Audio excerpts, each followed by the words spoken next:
हम तो चाहते हैं कि हमारा स्टेट गवर्नमेंट हमारे स्टेट को कंट्रोल करे, लेकिन स्टेट के ऊपर भी एक सेंट्रल गवर्नमेंट है ना। अभी सेंट्रल गवर्नमेंट से 60,000 and above forces have been deployed in the state, right? Why is that deployment? And even after deployment of all such forces of the is my question, is the question by all our mothers of Koyaramanima people. Home minister Amit Shah उनके दौरे जब मणिपुर का दौरा किया था तब 10 लाख रुपए compensation देने का वादा किया था, तो आप लोग उस कॉम्पनसेशन को रिजेक्ट 10 लाख कॉम्पनसेशन से आप मरे हुए इंसान को वापस लेके आ सकते हैं क्या? 10 लाख देने से मरना, ब्लडशेड बंद हो गया है क्या? यही सवाल हम पूछना चाहते हैं। ये बंद नहीं हुआ है। ये जो आपका कॉम्पनसेशन है मारा मारी होने के बाद किया जा सकता है। ये अब कॉम्पनसेशन देने का बात करके has the violence stopped, has the killing stopped? क्या वजह हो सकता है कि प्रधानमंत्री अभी भी एक शब्द भी मणिपुर वायलेंस के ऊपर नहीं? That's the best reason is known to them. They know why they are doing it, and we have come here to question as to why we are not saying anything. Why is the Honorable Prime Minister not saying a single word? अगर if he is not ready to come, अगर वो नहीं आना चाहते हैं, कुछ नहीं बोलना चाहते हैं, तो हमारे माँ जो है कोयरामनीमा के सारे माँ जो है आए हैं दिल्ली उनसे बात करने के लिए, उनसे मिलने के लिए, उनसे पूछने के लिए कि वो कुछ क्यों नहीं बोल रहे हैं। गृह मंत्री अमित शाह नागा कुकी एमएलए से मिल रहे हैं, क्या वो लोग एथनिक डिवीजन पे डिबेट करना चाहते हैं? हमें तो ऐसा ही लग रहा है कि वो एथनिक क्लैश के उस एंगल पे टारगेट करने की कोशिश कर रहे हैं, और हम ये कहना चाहते हैं we do not want that kind of clash, we do not want that kind of divide. Please do not divide us. We are a very peace loving state. Our state is 36 community से मिलकर बना हुआ एक छोटा सा state है हमारा। और एक अंतिम सवाल, आपको कोई आइडिया है ये कितनों से ये क्लैश चल रहा है? रिपरकशन इंपैक्ट नॉर्थ ईस्ट के दूसरे स्टेट्स में भी होगा? हो सकता है ना, क्योंकि ये इकोनॉमिक ब्लॉकेड हो रहा है। बहुत सारे the youth are not able to focus. The terrorism is there. The people are encroaching through the porous borders. All these needs to be. This is not a problem of Manipur. This is a national problem. This is a problem of the country, and this needs to be taken into consideration. मैं जानना चाहता हूँ कि मणिपुर में हालात अचानक तो नहीं हुए? म्यांमार से जो घुसपैठी है उनके द्वारा ये किया जा रहा है, उनका ये बयान है।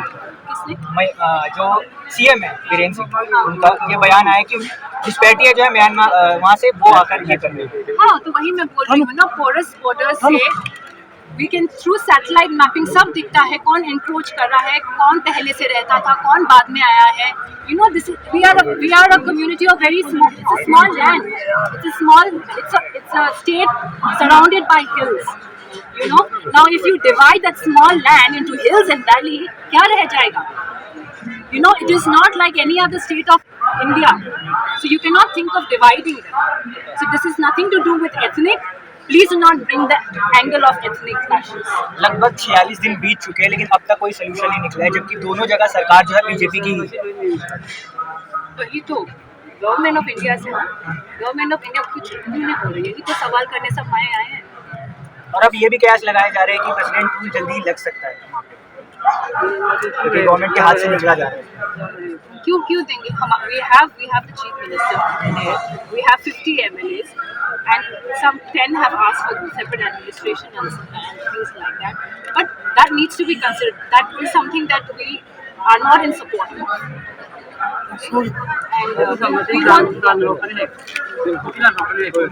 देखिए सिचुएशन अब तक अनकंट्रोल है, प्रेसिडेंट लॉ की बात चल रही है। अगर गवर्नमेंट कुछ बोलता है, कुछ नहीं करेगा, तो ये जो हमारी माएँ हैं, there has been two Nupi laws which have already happened in the history of Manipur. One in 1904, one in 1939. Probably this is the third time we are going to have the third Nupi law if the government of India does not intervene. ये जो mass killing का मामला चल रहा है अचानक तो नहीं हुआ होगा, क्या लगता है कि पीछे कोई पॉलिटिकल है इसमें, कोई मामला, कोई पॉलिटिकल एंगल है? का एंगल तो पॉलिटिकल पर्सनालिटीज ही बोल सकते हैं, हम नहीं बोल सकते। नहीं, उनको भड़काया किसने? इसका मेन रीजन, सबसे मेन मुख्य कारण आप किस चीज को बताएं?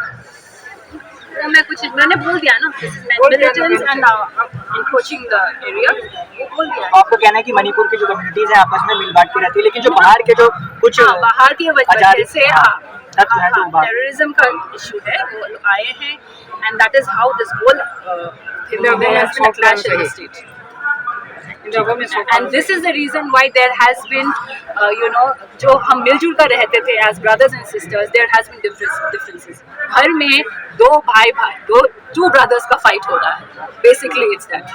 And here, the government of India is not intervening and probably trying to divide and rule us.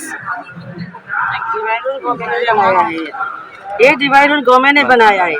अभी वो सब चल रही है, वो खत्म करेगा तो जरूर कर सकती है। और गवर्नमेंट के साइड से वो लॉस हो रहा है, इसे कंट्रोल में कर नहीं पाए, क्योंकि उन लोगों के पास कुछ सबूत हो या कुछ पे उसके दबाव है, किसी का दबाव है। बहुत सारे मिलिट्री लोग वो हमारे इंडिया के सिटीजन्स नहीं है, इंडिया से बाहर से आकर कर रही है। ये इंडिया गवर्नमेंट का ये मामला तो उन लोगों ने सुनना है, सूचना करना है, वो लोग नहीं करता, इसलिए ऐसा नहीं है। जल्दी करना चाहिए, हम लोगों को शांति चाहिए। जो मणिपुर के हालात 40-47 दिन हो चुके हैं, लेकिन अब भी वहाँ पे खूनी खेल चल रहा है, वहाँ लाशें गिर रही हैं। इसी को लेकर मणिपुर से दिल्ली पहुंचे हैं प्रोटेस्ट के लिए मणिपुर के लोग यहाँ पे अपनी बात को रखने के लिए, क्योंकि 40-47 दिन बाद उनकी मांगे पूरी नहीं हो रही और टकराव वहाँ दो कम्युनिटी के अंदर टकराव हो रहा है। तो एक तरह से हालात बहुत संगीन है और लोग मारे जा रहे हैं, हत्याएं हो रही हैं, वहाँ पे आर्मी कंट्रोल कर नहीं पा रही है, जो पुलिस है वो कंट्रोल नहीं कर पा रही है। तो दिल्ली पहुंचे हैं अपनी आवाज़ को पहुंचाने के लिए मणिपुर से लोग। तो देखना है कि इनकी आवाज़ सरकार के कानों तक पहुंचती है नहीं, गृह मंत्री अमित शाह के कानों तक पहुंचती है नहीं। तो ये बड़ी चीज़ है कि आज ये पहुंचे हैं मणिपुर से दिल्ली सीधे यहाँ और अपनी आवाज़ बुलंद करने के लिए। मणिपुर में हिंसा रुके, वहाँ जो खून का खराबा का जो माहौल है वो कम से कम रुके, पीस वहाँ हो कम से कम। बहुत शुक्रिया।